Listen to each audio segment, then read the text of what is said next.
Olá, Olá, como tarde. foi? Deu, né?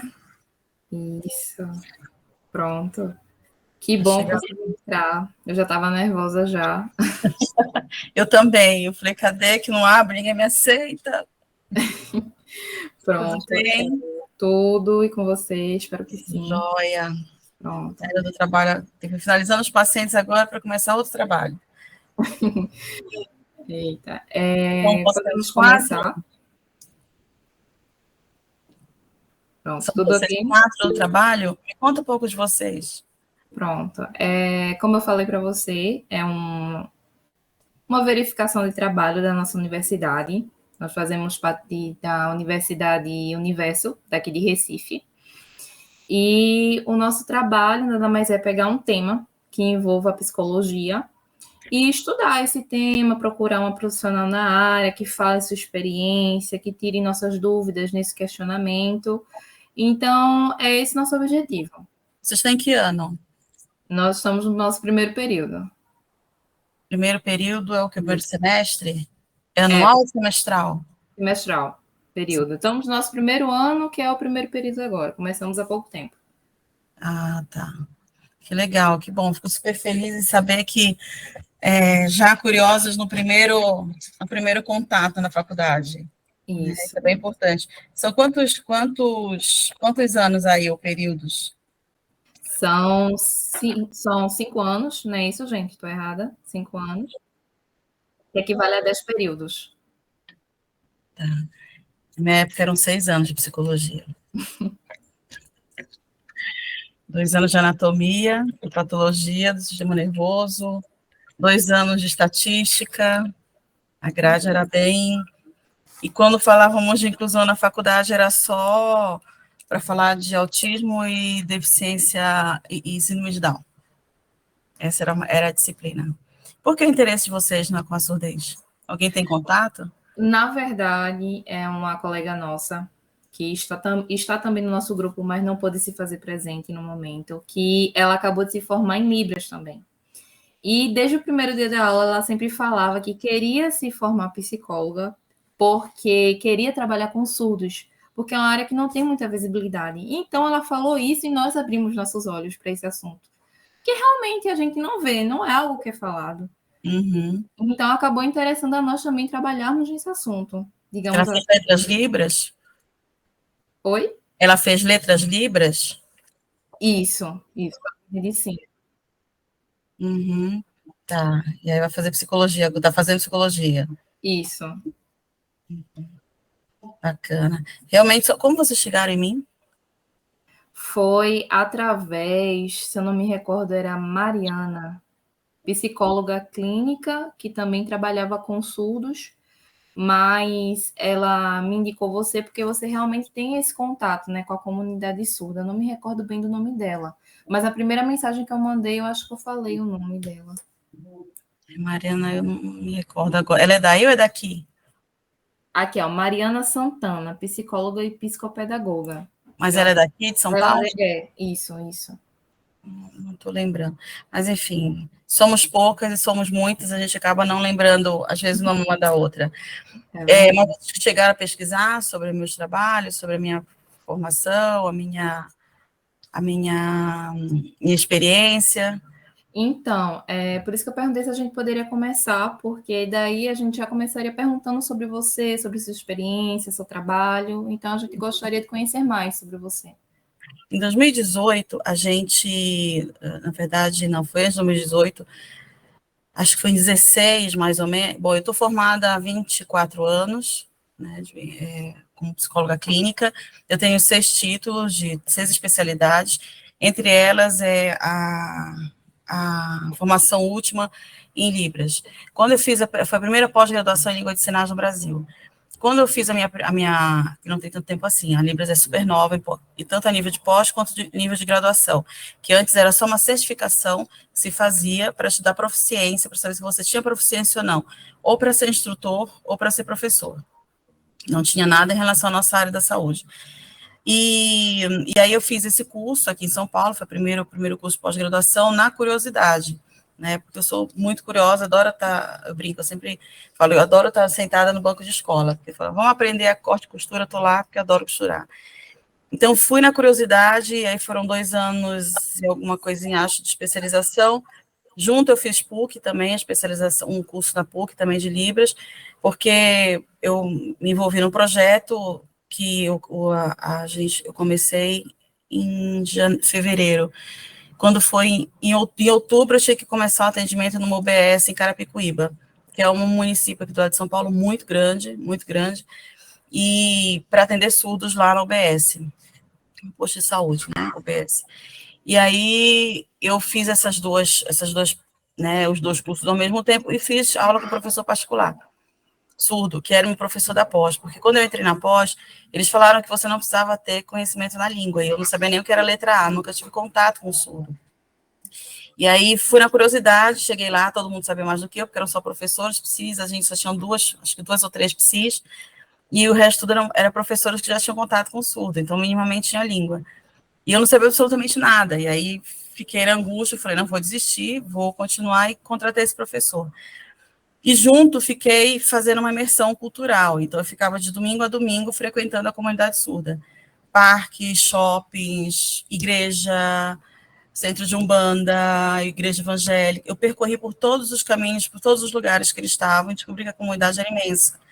Então, quando eu aceitei esse convite de uma amiga, que me contou do curso dessa pós-graduação, eu estava muito curiosa, porque foi numa semana que eu estava com um paciente ouvinte e ele não conseguia falar, não falava realmente, assim, não conseguia falar das emoções e tal. E eu fiquei pensando, como seria uma pessoa que não escuta, né? Como seria o mudo? Como seria o surdo em processo terapêutico? E aí ficou essa curiosidade, foi quando veio o convite da pós, eu fui participar. Essa pós me habilitou como docente e como tradutora e intérprete de língua de sinais. Então, hoje eu tenho uma empresa também de tradução, né? Que é uma segunda profissão que eu sou apaixonada, por isso que eu estou toda montada, que daqui a pouco eu vou fazer um filme. Então, me habilitou também com isso. Docente eu já era, dentro do curso de psicologia, e aí, né, trago a Libras agora, também sou docente na língua, e trago a Libras como uma segunda profissão. Eu dou aula em company, dou aula em pós-graduação, e hoje eu dou aula faço mais parte de aula convite. Não consigo mais ficar na graduação dando aula, por conta de horário, tempo, enfim. Então, eu faço muito aula convite, participo de bancas, de avaliação de TCC, lançamento de livros e tal. E adoro estar com vocês, porque eu acho que eu queria ter tido pessoas na faculdade que pudessem conversar comigo sobre isso.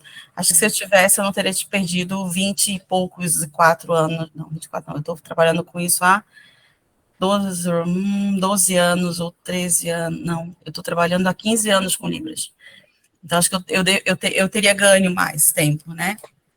Então, eu sempre aceito convite, eu sempre dou palestra na faculdade, semana de psicologia, eu aceito tudo, porque eu acho que a gente tem que propagar a informação. Informação, quando ela é guardada, não serve para nada, né? Nem para a gente. Então, a gente tem que, quanto mais a gente puder divulgar, melhor. Então, eu fico muito feliz sempre quando me convidam. Eu sempre faço questão, eu dou um jeito de participar quando posso. E foi assim que começou minha trajetória, foi super na curiosidade, realmente eu não tenho família surda, eu não tenho amigos surdos, eu não tenho absolutamente ninguém que eu possa falar que me trouxe o interesse, não tenho, foi empírico mesmo, foi pela curiosidade de poder estar trabalhando com pessoas que não têm outra forma de se comunicar. E aí a gente se apaixona pela língua, né? Não tem como. É um mundo muito incrível, e aí eu fui me deparando com a dificuldade, bom, enfim, daí 8 meses eu estava dentro da UBS atendendo os pacientes de Carapicuíba e região. Então foi um processo muito doloroso, porque era um universo que eu não conhecia. Porque uma coisa é você conhecer a língua, ok, você pode conhecer qualquer língua. E eu tive uma experiência muito ruim, há uns 18 anos atrás, eu trabalhava numa casa de passagem, né, a gente estava associado a um fórum aqui de São Paulo, Fórum de Pinheiros, a área da infância e adolescência, e eu fazia os relatórios, atendia as crianças que eram abrigadas, acolhidas, fazia relatório para saber se faltava ou não para a família, um dos títulos que eu tenho de especialidade é terapia de família e casal, e aí eu tinha que fazer um relatório com uma família coreana, eu não falo coreano, não tenho família coreana. Aliás, eu sou de Belém do Pará, estou perto de vocês. Nasci lá, perto de vocês. E aí, eu aceitei, não, mas a intérprete vai junto. Falei, perfeito, se a intérprete vai junto, ok, vou fazer.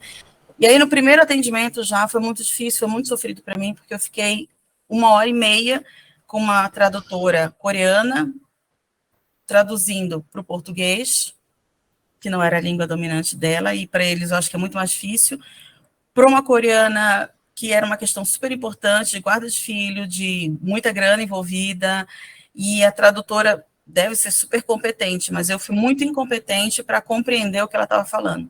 Então, eu não sabia se o que aquela mãe estava falando, ela estava brigando comigo, se ela estava nervosa, se ela estava emocionada. Eu não conseguia fazer a leitura emocional, porque é uma fala, é uma língua que você não consegue distinguir no tom de voz. Então, eu tinha que ficar muito confiante no que a intérprete me falava. E ela não me passava segurança, porque ela estava fazendo uma tradução, acho que ela, não sei se, talvez nova, não sei, na profissão de tradutora para o português, que é uma língua difícil. E eu fiquei muito confusa. Eu falei, eu não posso assinar uma coisa que eu vou movimentar a vida de 3 crianças. Então, eu voltei para o juiz e falei, não tem competência técnica para atendê-los.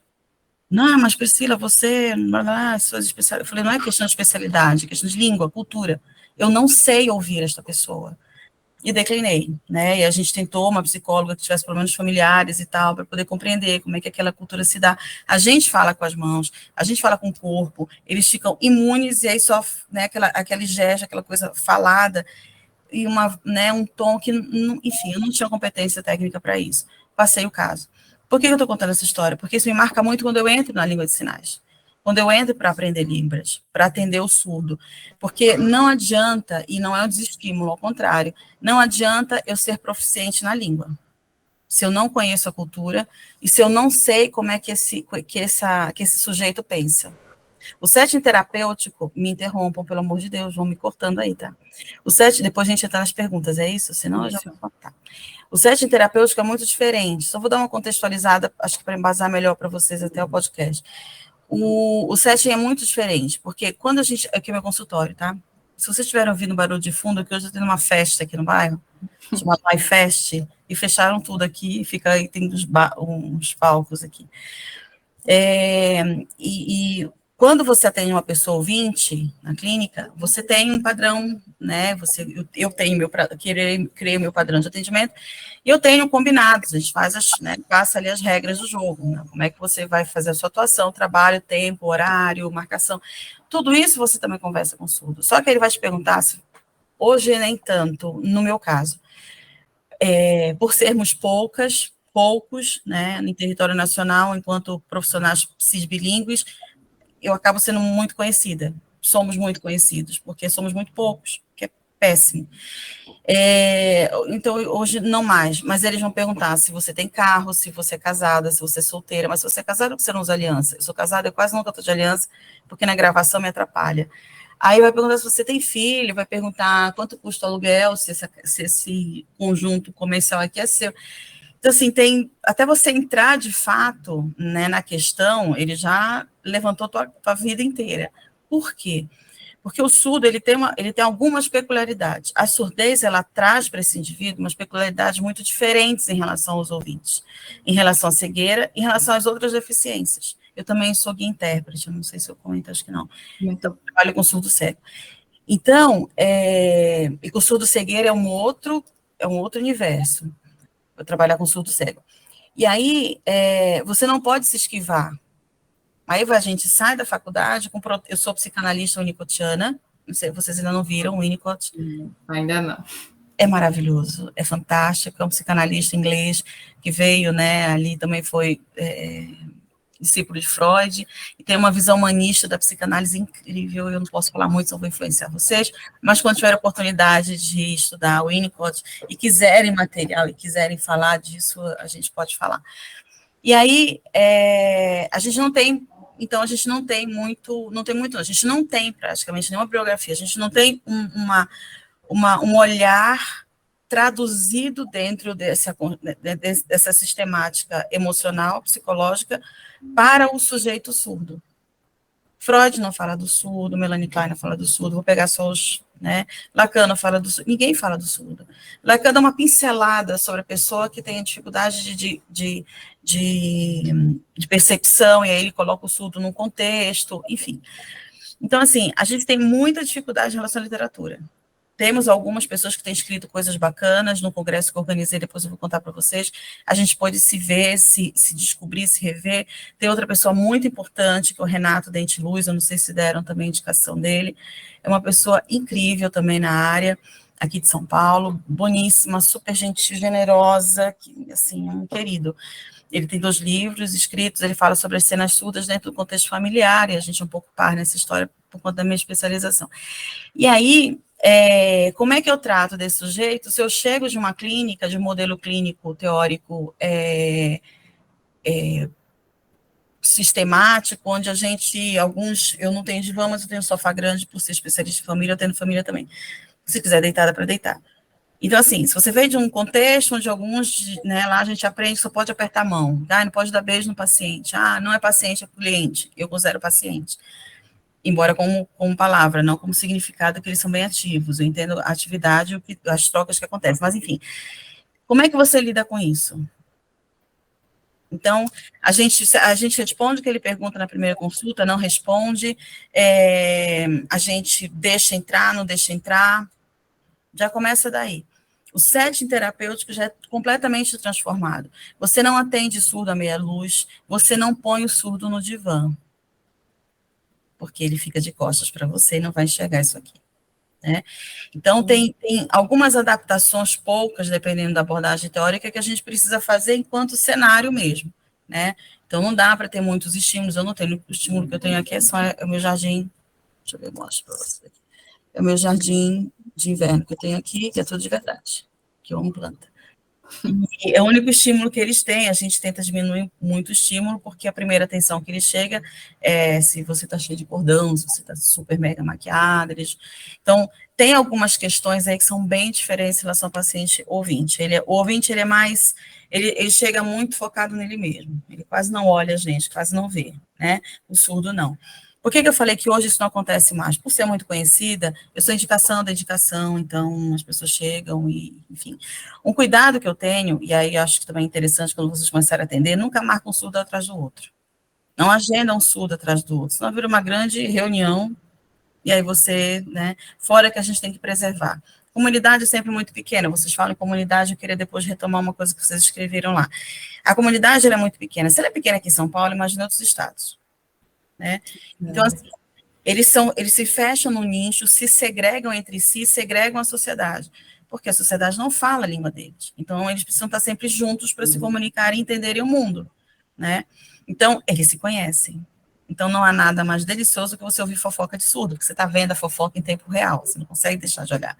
Então, eu preservo muito. Nenhum surdo sabe que eu atendo o outro. Aí, quando me perguntam, isso é verdade? Verdade que você está atendendo fulano de tal? Eu falei, puxa, não sei, desculpa, não posso falar. Então, são algumas coisas que você vai, né, o que a gente faz com o ouvinte também, mas com o surdo tem que ter um outro cuidado, né, porque ele entende, não quer falar por quê. Então eu sempre, quando no set terapêutico, tem que ser muito alinhado com eles. Horário que eles podem te procurar no telefone. Se você não coloca na estipula, ele vai te procurar a hora que ele quiser, a hora que ele precisa, e nem sempre você está disponível. Tem que deixar muito claro que você não atende o telefone enquanto você está trabalhando.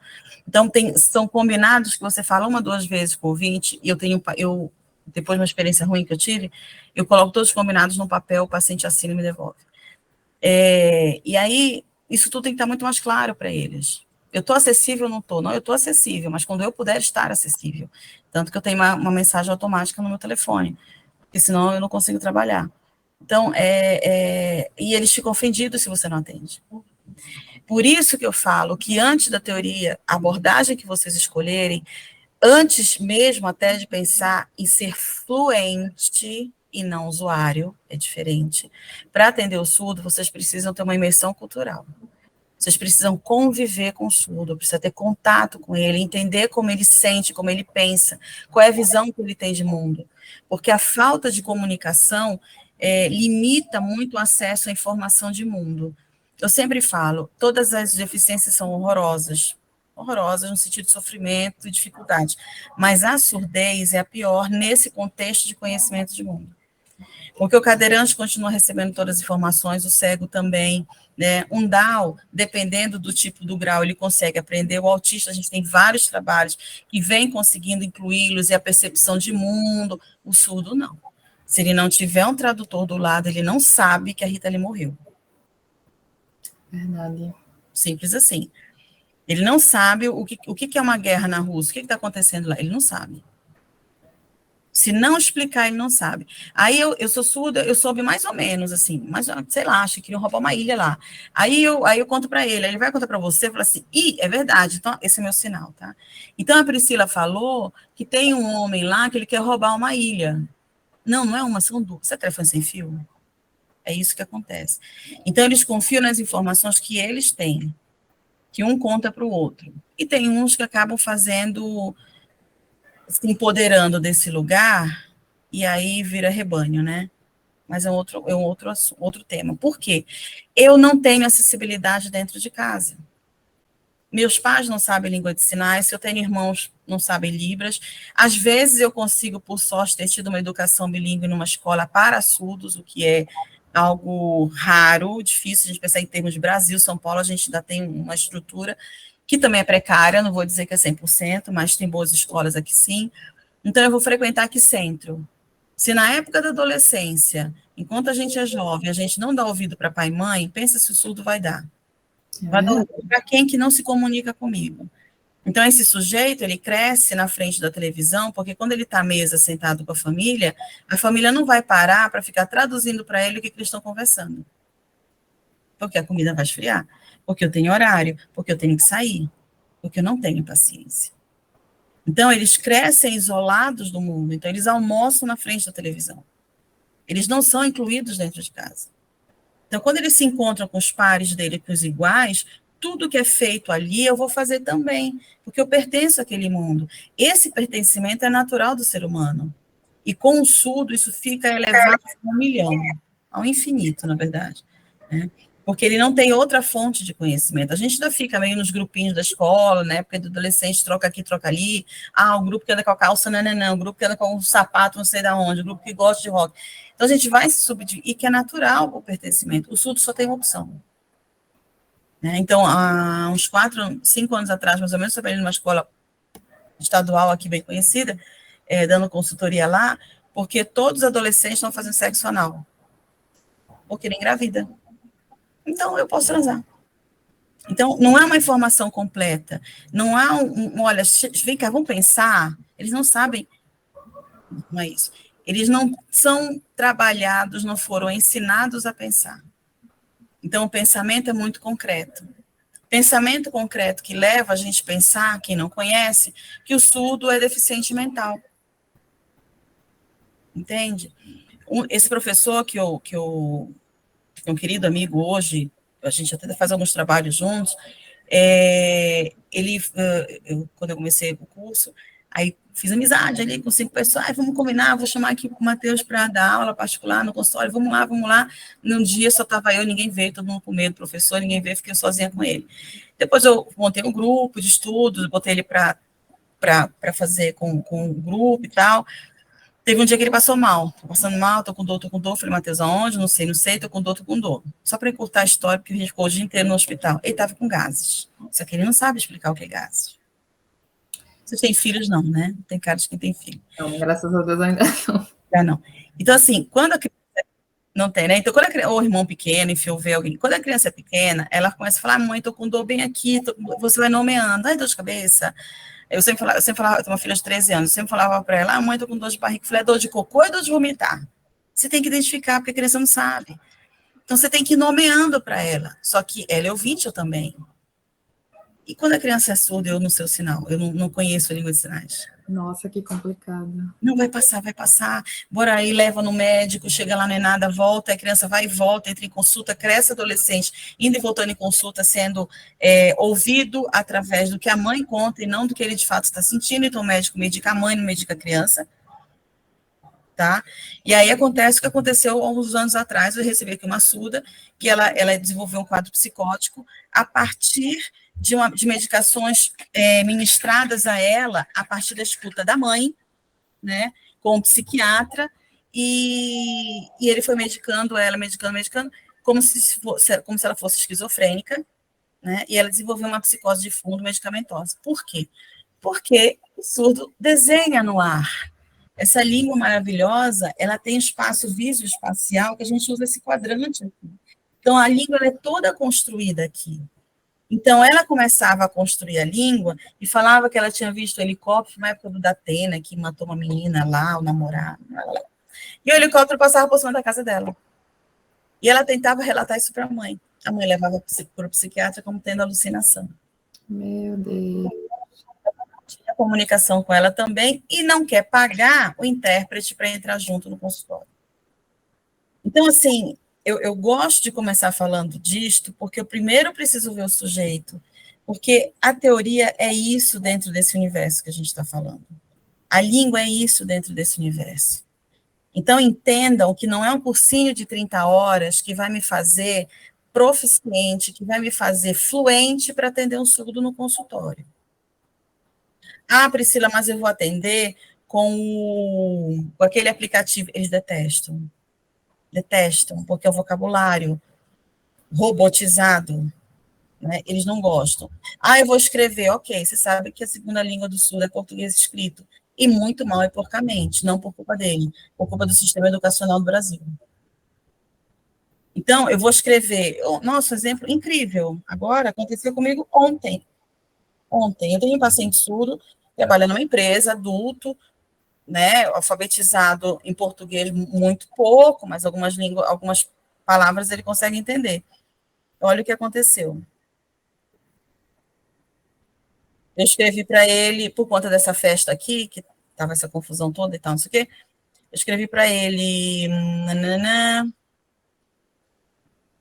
Peraí. Bom dia, hoje às 16 horas, online. Presencial não, ok? Bem específica. Ele veio. Ai. Não entendeu a palavra online e nem presencial, ele não conhece. Ele conhece o sinal online, presencial ou presente. Como eu estava com pressa, o que eu fiz? Eu escrevi. Eu estou errada. Eu precisava ter filmado. Depois eu faço um vídeo. Aí ele manda um vídeo para mim. Ele já tinha chegado até aqui. Depois ele manda um vídeo para mim. Minha sócia enlouquecida aqui, porque ela não sabe Libras. Quando ele chega, eu falei: fica tranquila. Fala para ele olhar o telefone dele, que estou mandando vídeo para ele agora. Né? E aí eu mando um vídeo para ele. Depois, porque eu não estava conseguindo. Aí você manda um vídeo. Mandei o vídeo para ele, explicando o que tinha acontecido, que a gente precisava, que era online, não sei o quê. E pedi desculpas, porque eu errei. Eu deveria ter mandado o vídeo, não ter escrito. Então, a gente ainda tem esse outro ponto. Ah, você sabe português escrito? Sei, sim. Aí você manda para ele não sabe ler. Então, o surdo tem muito medo de falar que ele não sabe português. Porque se ele já não é aceito por isto aqui, se ele não sabe português escrito, então... É verdade. Né? Então, muitas vezes estão fazendo para você estar entendendo e você está sinalizando tudo errado, ele está entendendo e fica sem jeito de te falar que você está sinalizando errado. Então, não adianta eu vou fazer atendimento com surdo aqui escrito. Isso não existe. Não existe atendimento escrito. Né? Então, qualquer trabalho que eu vá fazer com surdo ou com deficiente auditivo, que é o que eu quero falar para vocês do texto que eu li, que vocês escreveram, eu preciso ter fluência. Então, não adianta eu pensar em psicologia, pensar em medicina, pensar em direito, pensar e pensar só em estudar uma língua sem estudar a cultura. Eu adoro francês, adoro a língua, tenho uma tatuagem escrita em francês, eu adoro.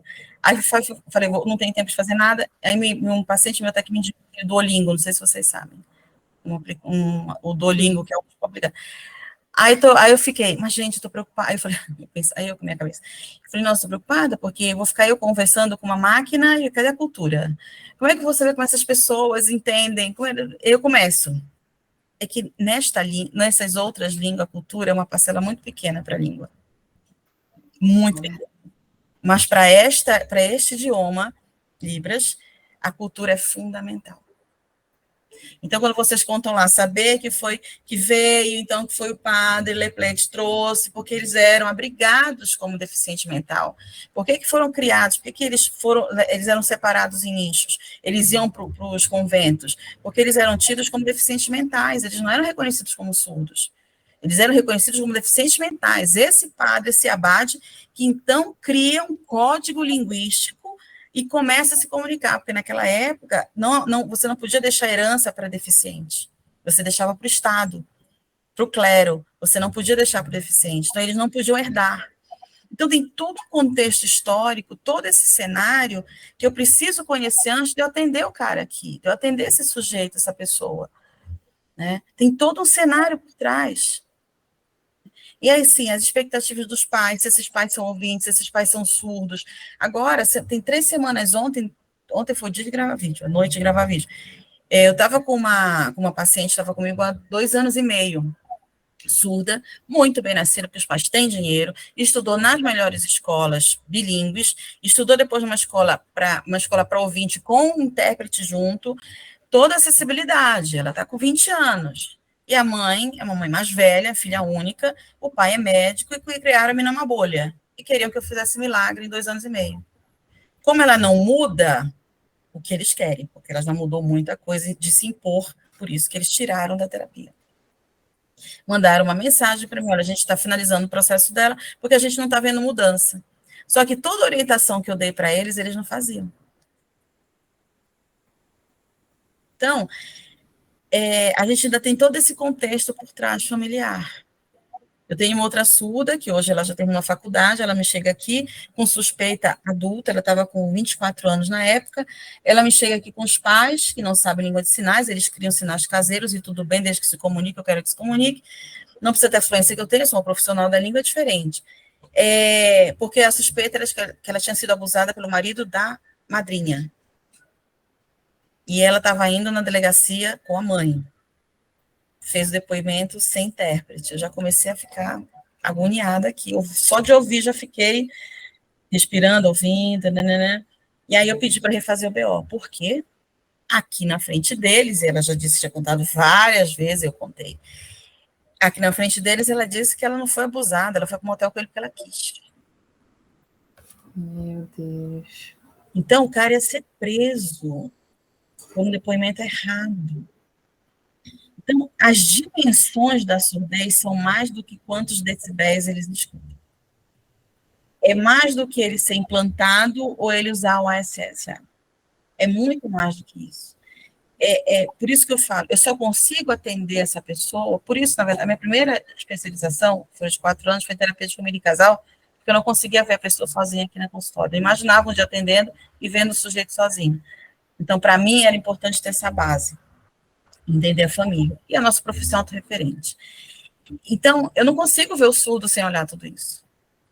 Não dá, você não dá para atender ele aqui, porque ele vai te chegar para você e falar assim, então, todo mundo no meu trabalho, é uma fala de trabalho sempre traz, todo mundo no meu trabalho não para de me olhar. Eles estão sempre falando mal de mim.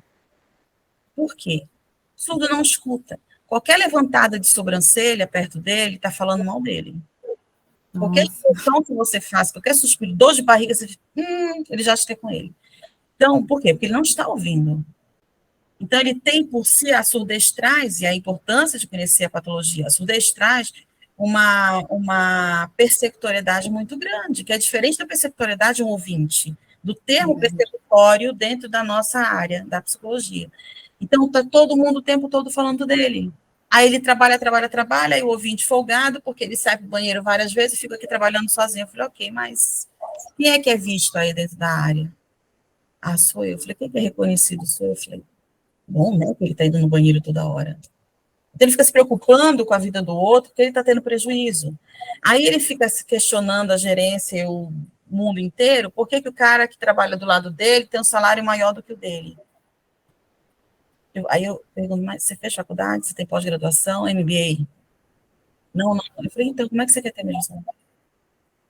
Você está falando com homens de 30 anos, você está falando com mulheres de 27, você não está falando com uma criança de 10, que não sabe nem o que é salário direito. Então, eles têm um conhecimento de mundo muito restrito. E sempre o surdo é contra ele, sempre o não, porque daí o surdo que vai ensinar a língua de sinais, ele está roubando o trabalho do surdo. Ele só faz isso? Ele só pode fazer isso, é instrutor de Libras? Ele não pode fazer outra coisa? É a minha briga aqui na comunidade aqui em São Paulo. Então, dito tudo isso, para que vocês entendam que não é uma técnica, não é uma teoria, não é uma língua, é uma construção de mundo completamente diferente. Como é que eu vou falar de subjetividade com quem não aprende o que é o subjetivo? Quem não Nossa. aprendeu o que é subjetivo? Não é porque eu estou com uma, assim, uma coisa aqui, que coisa é? Não sei, não consegue escrever. É angústia? É melancolia? Mas ele não sabe o que é angústia, o que é melancolia. Então, tudo para eles é ansiedade ou depressão. Nossa. Vocês ouviram falar? Tá, mas você está sentindo o quê? Aí ele começa a te escrever. Aí você tem que fazer o que você faz com a sua filha de 5 anos. É dor de cocô ou é dor de vomitar?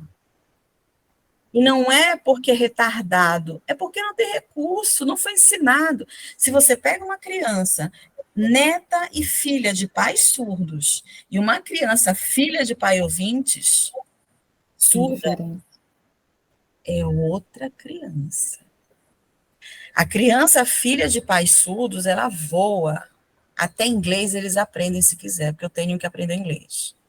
A criança que não tem base de linguística e não tem uma relação de fala dentro de casa, ela não vai sair do lugar. Fora que eles têm direito ao LOAS. Com direito ao LOAS, muitas famílias não deixam eles trabalharem para não perder o LOAS, que é você sabe o que é o LOAS?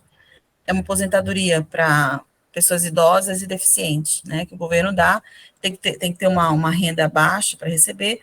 Então, muitas famílias escondem o surdo, não deixam de trabalhar para não perder o LOAS. Incapacita, a gente está falando de capacitismo. Percebe que é maior? Eu tenho que entrar no consultório com todas essas informações na minha cabeça? Eu tenho que ter tudo isso aqui muito bem estruturado para eu poder atender e aí entender o que ele quer, entender qual é a demanda dele, qual é a angústia que ele está sofrendo. Às vezes não é nem uma questão profunda narcísica, é simplesmente ressignificar aquilo que ele aprendeu. Então, é um trabalho lindíssimo, fantástico com o surdo, é um universo, um desafio diário, porque a gente não é assistente social, a gente não é amiguinha dele, por mais conhecida que eu seja, eu não sou amiga de ninguém, aqui é outro contexto, que eles também confundem bastante, mas você não pode, então, olha, sabe, não é assim, assado, vai, faz ali, vai, não é, a gente não é orientadora. Então, como manter-se no papel, na função de psicóloga, sem ter que, de vez em quando, entrar num lugar de uma assistência social? Sem, de vez em quando, falar, viu, então, esse sinal é novo, você não sabia? O sinal de autismo mudou, agora esse aqui. Por quê? Tem que explicar. Eu sou professora dele, mas eu tenho que explicar. Como é que a pessoa vai embora daqui fazendo o sinal errado? Eu não aguento. Aí é onde eu atravesso o meu lugar. Né? Então, aí, obviamente, por ser professora, é como a gente. Se a gente está fazendo, se a gente não está no bate-papo, eu estaria falando coisas mais, um vocabulário diferente. Quando eu estou dando aula, eu estou usando vocabulário formal. Então, se eu estou aqui atendendo, eu estou atendendo com vocabulário formal. Eu tenho as gírias também, sinais. Agora, eu vejo que a pessoa está falando errado, eu não falo nada. Se eu sei que ele está falando errado, que ele está colocando sinal fora de contexto, que o sinal não significa o que ele está falando, eu vou ficar calada? Não dá. Então, você está pensando, você está me explicando o quê? É isso ou isso? Aí eu dou para ele identificar para mim o que é. Eu não digo o que é. Quando faz sentido para ele, ele me devolve. Então, é uma construção clínica muito diferente e maravilhosa. Difícil, todas são. Gente, o universo clínico é o paraíso, o céu, o inferno, o limbo. É uma delícia, é tudo junto, a gente fica sempre estudando. Por mais que eu tenha proficiência, por mais que eu faça tudo que eu faço em relação à língua, eu estou sempre estudando, porque tem sinal novo. Então, a gente nunca, como na nossa profissão, a gente nunca sabe tudo. A gente tem que estar sempre relendo, vendo os teóricos, e aí a gente entra na questão do atendimento. Como é que eu atendo dentro da abordagem inglesa winnicottiana, psicanalítica, o surdo? Ah, mas não era melhor, então, fazer TCC com ele? Não. É o método que eu uso, que outra pessoa pode estar usando TCC. São objetivos e propostas diferentes. A TCC, ela olha para um lugar. A psicanálise winnicottiana, ela olha para outro. Eu já tive pacientes aqui que eu dispensei ouvintes e falei assim, olha, eu acho que a abordagem que eu trabalho não vai te contemplar nesse momento que você precisa. Em caminho. Então, é mais do que só eu ter feito um curso de 30 horas, intermediário, básico, intermediário e avançado na escolinha do bairro, porque eu sou da igreja, é mais do que isso. Isso eu falo que é a sensibilização. É realmente você se aprofundar na língua, é um idioma.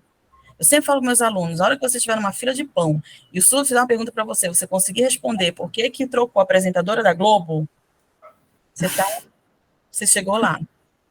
Porque uma coisa você tem que construir, você tem que pegar informação, você tem que transpor para uma língua que tem uma estrutura gramatical igual ao inglês. Então, português, eu vou para casa. Em Libras, eu casa ir. Então, você tem que transpor o idioma ainda para você colocar aqui. Então, quando você conseguir bater esse papo na fila do banco, na fila da padaria, você pode pensar em traduzir, atender o surdo. Priscila, a conversa tá maravilhosa. Tempo, né? Muita experiência para contar. Assim, eu tô maravilhada porque a gente acha que sabe.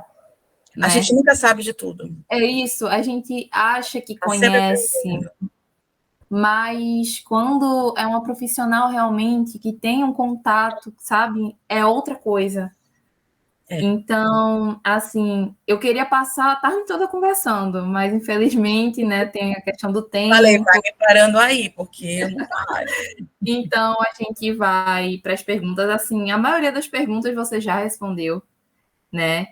Vocês vão editar, né, isso aqui. Isso, a gente vai editar certinho. Graças a Deus. Mas a gente queria fazer as perguntas, aí você vai respondendo, tá certo? Deixa eu só te dar mais uma informação que eu acho bem importante. Somos poucos, mas existimos. Tem uma pessoa incrível do Recife que vocês vão precisar conhecer também, depois eu vou te dar o contato. Eu organizei, junto com um grupo de WhatsApp que a gente tem já desde 2014, 2016, psicólogos bilíngues, surdos e ouvintes. E aí a minha língua que não cabe na boca, eu falei, vamos tomar um café, se reunir todo mundo de São Paulo, vamos tomar um café? Ah, vamos, não sei, porque todo mundo espalhado, somente aqui no Sul e Sudeste, e no Rio. No Rio, Sul, Sudeste. Aí eu falei assim, vamos tomar um café? Eu falei, gente, o que a gente faz com o congresso? Aí outros 5 doidos vieram junto comigo, vamos, eu te ajudo. Aí a gente fez o primeiro congresso de psicologia bilíngue do Brasil em 2018. Foi um sucesso, foi lindo. Por quê? Porque a gente conseguiu se ver, a gente conseguiu ver que tinha outras pessoas que estavam pensando coisas incríveis. E eu fui, que me cabia neste latifúndio, era fazer a seleção dos trabalhos apresentados, né? Então, eu li todos os trabalhos apresentados e tal, que se inscreveram para a apresentação. Então, tinha material, gente muito boa, pensando coisas, fazendo teorias muito boas, que é o que a gente precisa também. Então, esse congresso foi riquíssimo. E foi 2018, e Congresso Nacional é de 2 em 2 anos. 2020 foi a pandemia, né? 22 a gente não conseguiu fazer, porque eu não sabia que dava trabalho fazer congresso. Porque eu vou, quando eu vejo, já estou indo e estou toda enrolada. Então, você não tem patrocínio, a gente fez com apoio, com suporte do CRP que cedeu o espaço, o CRP pagaram os intérpretes, porque o nosso congresso foi todo acessível, foi bilíngue do início ao fim, porque nós tínhamos palestrantes surdos. Foi lindo. Depois deve ter um monte de vídeo nosso por aí, pela internet. Então, foi um trabalho incrível, e foi muito bom, a gente fez grandes amizades, esse grupo de WhatsApp cresceu, fizemos o primeiro cadastro nacional de psicólogos bilíngues, por isso que eu te falei, tem, mas somos muito poucos, a gente está isolado em ilhas de saberes, isso não pode acontecer, a gente tem que trocar, tem muita gente querendo fazer muita coisa que já está estudando. Eu falo, eu adoro conversar com vocês, porque é no estudante que a gente tem que ir, é quem está começando, que tem que abrir para ver que tem um monte de outras coisas, tem outros atendimentos, que a clínica é a cereja do bolo. Eu tenho consultório há 25 anos, mas eu sempre trabalhei paralelo a outras coisas, e a gente pode fazer outras coisas junto, dentro da psicologia, que não só a clínica. Enfim, vamos para a pergunta? Vamos. Deixa eu só te falar, depois eu falo, agora eu falo depois de 2 pontos que eu queria falar do trabalho aqui, do que eu li. Tá certo. Pode ser depois? Pode, Então, pode. tá bom. Atrapalhar mais ainda, né? Outra coisa, prometem que vocês vão mandar esse link, que vocês vão mandar tudo que foi escrito, porque eu faço um monte de coisa por vocês, ninguém me manda trabalho depois. Não consigo guardar nada. Bora. Mandamos sim. Mas vamos lá.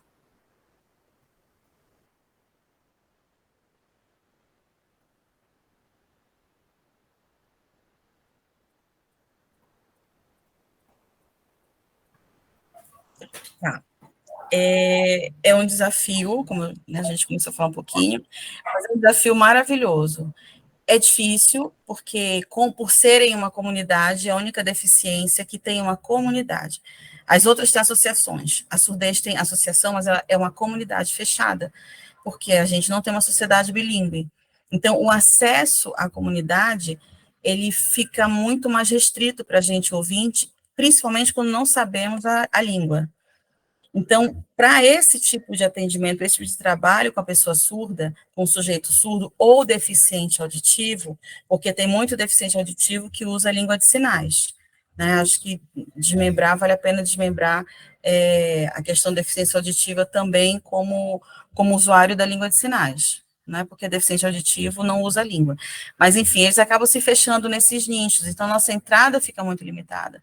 Quando eu tenho conhecimento mínimo da língua, eu consigo estar mais próxima deles. Então, a língua é pressuposto para você estar com o surdo, né? Para você ter esse contato, e aí essa imersão na comunidade, na cultura surda, que é fundamental para qualquer trabalho. Então, o meu acesso em particular, foi sozinha, com muita coragem, numa praça de alimentação gigantesca, onde eles se reuniam, e eu ficava olhando para eles como se estivesse assistindo um jogo de tênis, porque eu não estava entendendo nada que eles estavam falando, porque eu não era fluente, não conhecia nem a língua ainda. E alguém ficou com dó de mim e me chamou para sentar na mesa. E lá eu fiquei, e dali não saí mais. Mas o acesso depende muito da tua vontade, do teu empenho. Quando eles percebem que você quer aprender, quando eles percebem que você quer estar junto da comunidade, eles te recebem. Mas, enfim. Agora eu fico com a segunda pergunta. Você falou nas questões de a sala, né, ser um pouco diferente para atender ouvinte e atender surdo, é uma coisa que eu não sabia. Daí você poderia explicar essas diferenças de atendimento? Sim. O atendimento ao sujeito ouvinte, a pessoa ouvinte, né, ouvinte vidente, não tem muitos desdobramentos enquanto ao setting terapêutico. Você recebe a pessoa, dá teu endereço, a pessoa chega, você explica, você senta na recepção, me aguarda, que assim que tiver horário eu te chamo, que desse horário você entra, ele entra e dali começa os acordos e os combinados do setting terapêutico do trabalho, e aí seguimos. O surdo, não que a gente não tenha que ter esse cuidado com a sala, com o espaço arejado, claro, confortável, um lugar que ele possa se sentir acolhido. A acústica tem que ter tem que ter muita atenção quanto à acústica da sala. A minha sala ela tem uma acústica muito boa nas portas, para não vazar o som, enfim. Então, isso é muito importante, quando a gente vai entrar numa sala, para pensar em salas de atendimento. Então, tem algumas regrinhas extras. Com o surdo, a gente tem algumas atenções a fazer. Então, se eu sou uma psicanalista freudiana, por exemplo, ou só pegar o teórico como referência, e uso divã, eu tenho que saber que com o paciente surdo, eu não vou poder usar divã, porque o posicionamento do divã impede ele de ler as minhas mãos. Como é que a gente vai se comunicar? Ah, mas é importante, então, essa posição, porque então remete, traz a questão dos pensamentos de associação livre. Não se faz associação livre com surdo nessa posição. Ah, então não vou atender porque a associação livre faz parte. Ok, então se você não, né, acha que não é possível o atendimento, ampliar o atendimento com outras possibilidades, então não atenda. É ótimo, quando a gente reconhece que a gente não dá conta. Né? Então, tem algumas questões que não dá. Você não pode estar super cheia de coisas e bijuterias gigantescas, porque isso tira muito a atenção dele. A sala no teu fundo, nas tuas costas, ela não pode estar cheia de coisa, até para o ouvinte também.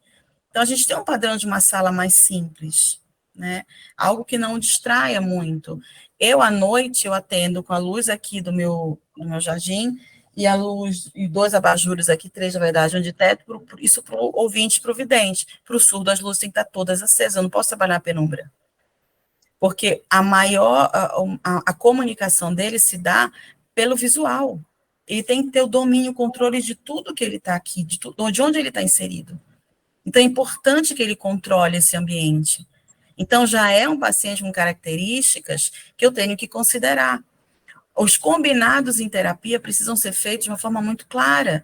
Então, ele não pode vir até minha porta e bater como vários fazem. Ele precisa sentar e esperar, saber que tem uma câmera ali que está filmando e que eu vou chamar ele no horário. Porque quando dá o horário, se você não chama no horário, ele fica batendo na tua porta. Então, são combinados que você precisa fazer de uma forma diferente. Diferente assim, não que o ouvinte não faça a mesma coisa. O ouvinte ficava batendo na porta também.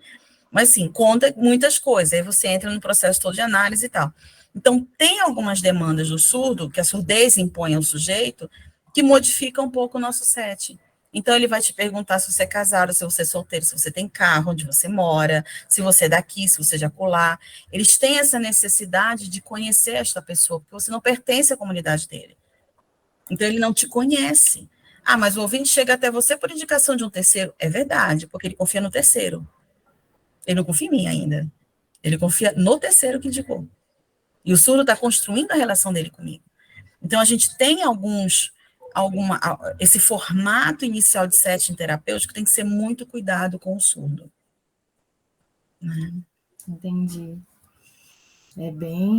É o que eu disse, eu não pensava que até na forma da sala, né, tinha que ter algumas coisas diferentes. Eu não imaginava, eu acredito que as meninas também não. Sim, sim, porque no nosso meio a gente também não sabia.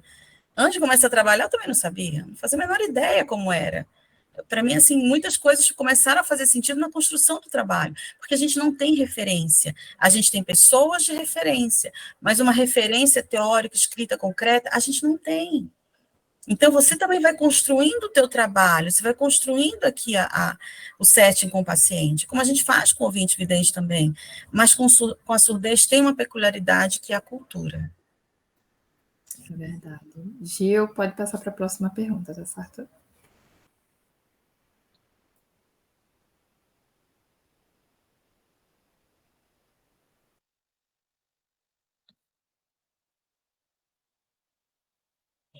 Olha, todo e qualquer trabalho, toda e qualquer área, tudo que a gente vai fazer, a gente encontra as dificuldades e as facilidades. Eu sempre falo para os meus alunos assim, é difícil atender surdo, ou os alunos que estão aprendendo a língua de sinais, é difícil aprender língua de sinais, é difícil aprender Libras. Eu respondo, olha, eu não sei, qual é o teu empenho? Você está a fim de dar quantos por cento nisso? Você quer terminar o curso e está numa fluência, ou você quer terminar o curso e tudo bem, vou aqui levando, uma coisa mais leve? É você que vai dar conta do teu ritmo de aprendizado e do quanto de interesse você tem naquilo para fazer uma imersão. Acho que as dificuldades que a gente tem, assim, acho que depois do congresso que a gente organizou, ficou muito mais claro que não tem tantas dificuldades. Mas o que a gente precisa é de mais estudantes como vocês interessados, o que a gente precisa é de mais teoria escrita, a gente precisa de mais gente pensando, de mais pessoas falando sobre o atendimento bilíngue, né, para entender que não é um caça, né, não é uma caça a aumentar o meu cliente, meu paciente dentro do consultório, não vou ficar rico atendendo surdo, porque tem muitas clínicas que estão fazendo isso, achando que descobriram um super nicho no mercado de trabalho, estão fazendo umas coisas bem horrorosas. Então, assim, é muito mais do que uma clínica, é uma população extremamente carente de um atendimento de saúde, como todos, né, em relação à saúde mental, principalmente, porque eles desenvolvem questões que, de fato, não são patológicas, são desenvolvidas pelo ambiente, né? E eles não têm suporte nenhum, porque muitas vezes, e a grande história é esta também, eles não têm acessibilidade dentro de casa, porque as famílias não aprendem língua de sinais para se comunicar com eles, para então fazer as orientações devidas. Então, são pessoas acabam tendo muito pouco recurso emocional para lidar com as próprias emoções. Né? E as nossas teorias, acho que essa é uma dificuldade, acho que é um desafio. Né? Eu não tenho dificuldades, eu tenho desafios. O desafio é a gente continuar estudando, continuar pesquisando, buscar teóricos que falem, por exemplo, eu sou psicanalista unicotiana, que busquem a visão dentro da psicanálise unicotiana humanista, pensando no surdo, no sujeito surdo.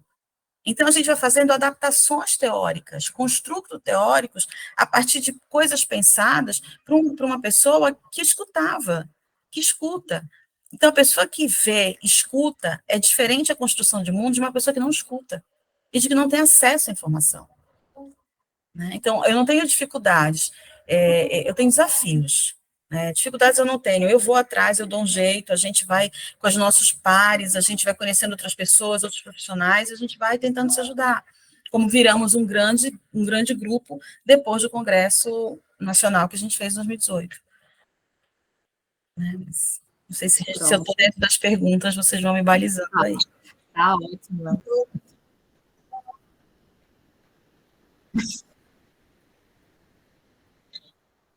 Que bom. Agora a pergunta eu queria saber o que realmente te incentivou a trabalhar com surdos. Eu tinha um paciente, né, a gente falou um pouquinho antes, eu tinha um paciente que estava ouvinte, vidente, que estava com uma dificuldade muito grande em falar, não conseguia falar das emoções, não conseguia expressar o que ele sentia. E aí dentro desse silêncio ruidoso que a gente estava aqui na sessão, me ocorreu, eu falei, nossa, a pessoa que não ouve, né? Ela não ouve, ela não fala, mas ela não fala. E eu me dei conta que o surdo fala. E fiquei com essa curiosidade na cabeça. Meses, um pouquinho, acho que 2 meses depois disso, uma amiga me convidou, me falou, olha, está tendo a primeira pós-graduação de língua de sinais de Libras em São Paulo. Vamos fazer? E eu sou dessas, eu adoro estudar, vamos aprender, eu estou indo aprender, qualquer coisa eu vou aprender. Eu adoro estar nesse lugar, estudante. E aí eu fui. E fui sem saber o que era língua, sem saber o que era surdez, sem saber o que era letra A. Eu não sabia o que era letra A. Juro para vocês, eu não sabia, nunca tive contato com surdo, não tenho família surda, e me apaixonei pela língua. E me apaixonei pelos meus professores surdos da pós-graduação. E eu falei, eu quero atender essas pessoas, eu quero falar com essas pessoas. Então, foi nesse momento da curiosidade. Então, o que me levou a atender surdo foi a curiosidade da língua e a possibilidade de dar acessibilidade à saúde mental para as pessoas surdas e deficientes auditivas. Foi isso que me incentivou a buscar, né, a fazer as 2 pós-graduações que eu tenho na língua, que me habilitaram como tradutora, intérprete e docente que eu já era. Então, hoje a minha segunda profissão é a tradução, que eu sou assim, apaixonada pela tradução. Então, é uma coisa que retroalimenta a minha língua, a minha fluência, né, dentro dos atendimentos aqui no consultório. A gente precisa ter fluência, isso é muito importante. Antes de qualquer coisa, eu preciso ter fluência e conhecimento, convívio com a comunidade surda. Um curso de 30 horas não contempla um atendimento clínico. Um curso de 30 horas me ajuda a dizer bom dia, boa tarde, boa noite, e contar onde é que fica a igreja, a padaria, não me habilita a um atendimento clínico. Então, isso a gente tem que ter muito cuidado. Mas não é para desencorajar, é para entender que são 30 horas de mais 30, de mais 30, de mais 30. A gente tem que estar estudando sempre, é uma língua viva. A língua de sinais é uma língua viva, ela está sempre se adaptando. São mais de 5.000 verbetes. Então, é uma língua riquíssima.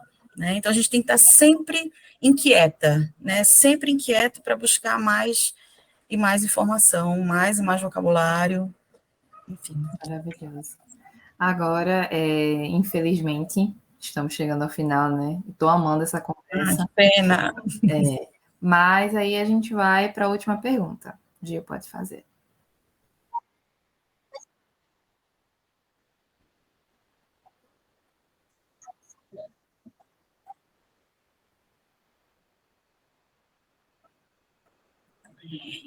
Deveria ser uma matéria empática nas escolas.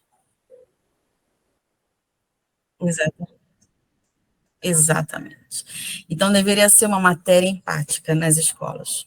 Né? Como muitas já estão, de uns 5 anos para cá, mais ou menos. A gente teve um movimento, eu fui convidada pelo CRP aqui para participar e construir com eles uma fala para ir até Brasília, para solicitar que o curso, pedido, né, que o curso, então, entrasse com uma normatização, enfim, coisas de lei que nem eu entendo, para os cursos da área da saúde, principalmente da área da pedagogia e psicologia, e foi passado, foi aprovado. Então, hoje, há essa determinação de que os cursos da área de saúde tenham pelo menos 30 horas de curso de língua, que é a sensibilização. O que o senhor fala? Isso não te dá fluência, te sensibiliza. né? Então, a gente conseguiu esse passo aí. Então, é por isso que eu falo, acho que não tem que ser pela obrigatoriedade, tem que ser pela empatia. Né? Então, graças a Deus, algumas escolas já têm, você vê alguns livros lá na contracapa, o alfabeto. Graças a Deus, que legal, vamos lá, alfabeto em Libras. Então, você vai sensibilizando, vamos incluir, né? Porque ainda é difícil a nossa cultura aqui, o Brasil, entender o que é inclusão. Inclusão não é botar o surdo dentro da sala de aula, o professor vai escrever e vira de costas e não tem intérprete.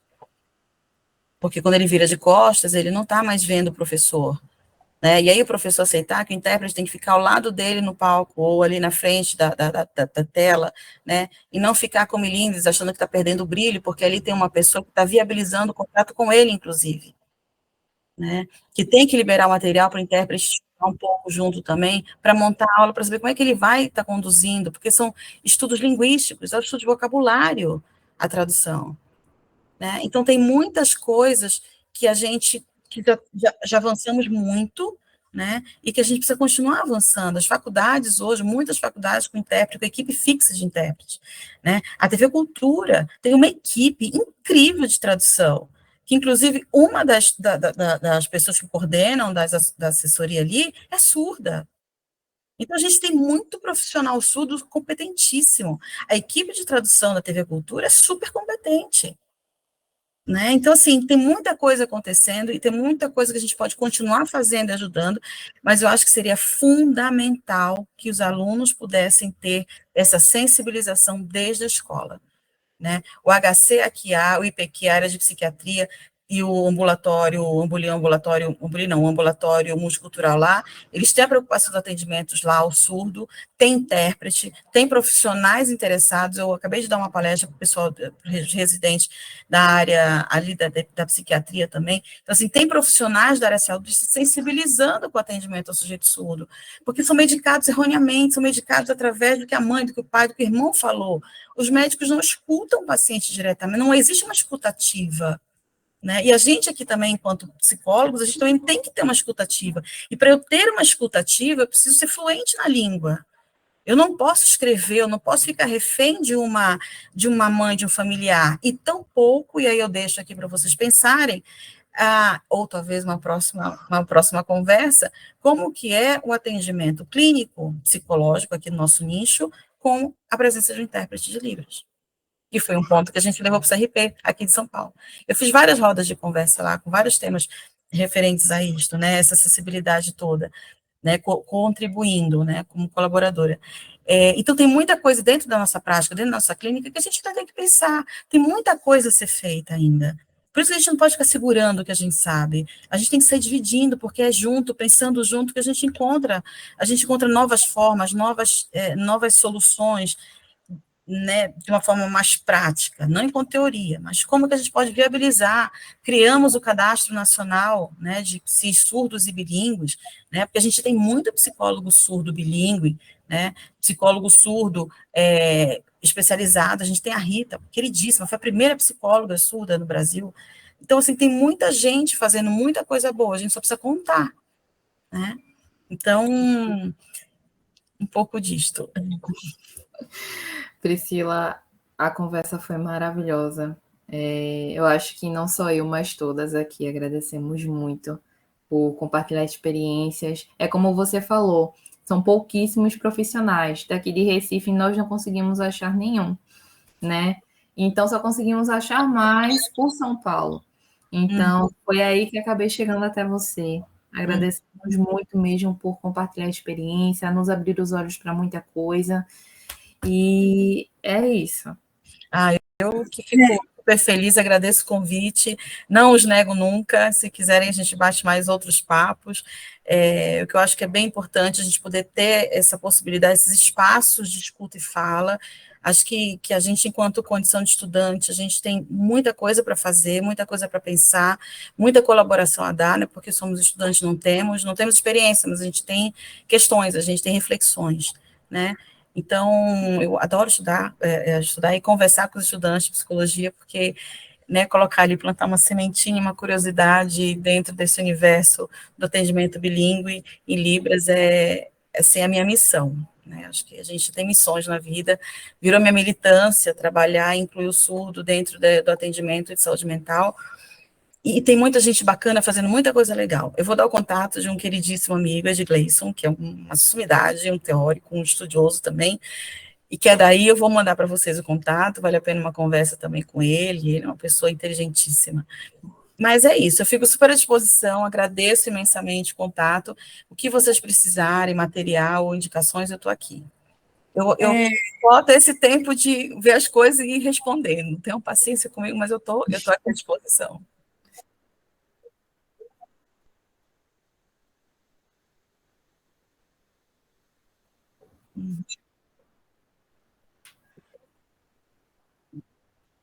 A gente precisa sair das nossas ilhas, né? A gente precisa compartilhar mais. Larissa pode falar. É que a gente se esqueceu de gravar a intro. De gravar o quê? A introdução falando, olá, nós estamos aqui com a doutora Priscila. É a apresentação. Mas a gente pode gravar agora. Aí depois edita. Pronto, podem começar vocês. Desculpa. Gente, é assim, vocês não sabem, eu trabalho com edição, trabalho com filmagem, olha, a gente faz junto tudo. Depois vocês editam. Gil, pode tomar conta disso aí da intro. Escutou?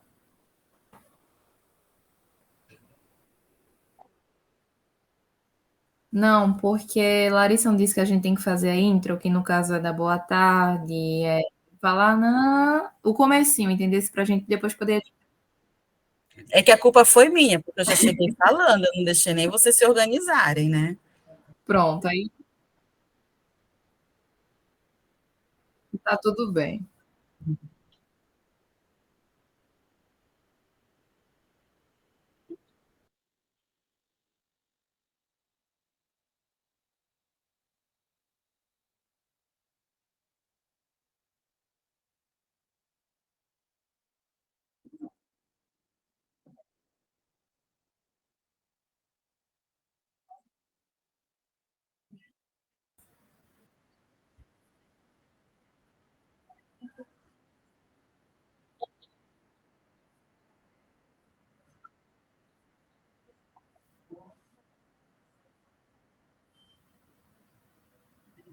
Estamos aqui com a psicóloga Priscila Mourão, que além de psicóloga também é intérprete e trabalha com a comunidade surda. E vamos escutar um pouco sobre a experiência dela. Pronto. A intro ficou boa? Ficou ótima. Pronto, é rapidinho. Pronto. Se não tivesse as coisas para a gente dar risada, não valeu a pena. Pronto, é isso. Muito obrigada, Priscila. Imagina, meninas, eu fico super à disposição. O que vocês precisarem, é só me chamar. Tá? De verdade, eu vou mandar o contato desse meu queridíssimo. Pode mandar. Vocês, se tiverem uma outra oportunidade de conversar, ele também tem muito a contribuir. Ele só é um pouco mais teórico, ele tem pouca prática ainda, mas enquanto teoria, tá perfeito. Não tem ninguém melhor. Vou dar 2 contatos para vocês guardarem no coração e um dia, quem sabe, vocês chamam também eles. Pode passar. De nada, meninas, boa sorte. E olha, ainda tem tempo aí de faculdade para percorrer. Sim. Que precisar, pode me chamar, que a gente faz uma roda de bate-papo com os outros alunos também. Vamos chamar aí mais gente para a questão da saúde mental bilíngue. Tchau, tchau. Bom, boa sorte. Obrigada. Gabriel, né? Tem um menino na turma. Beijo, gente. Tchau, tchau.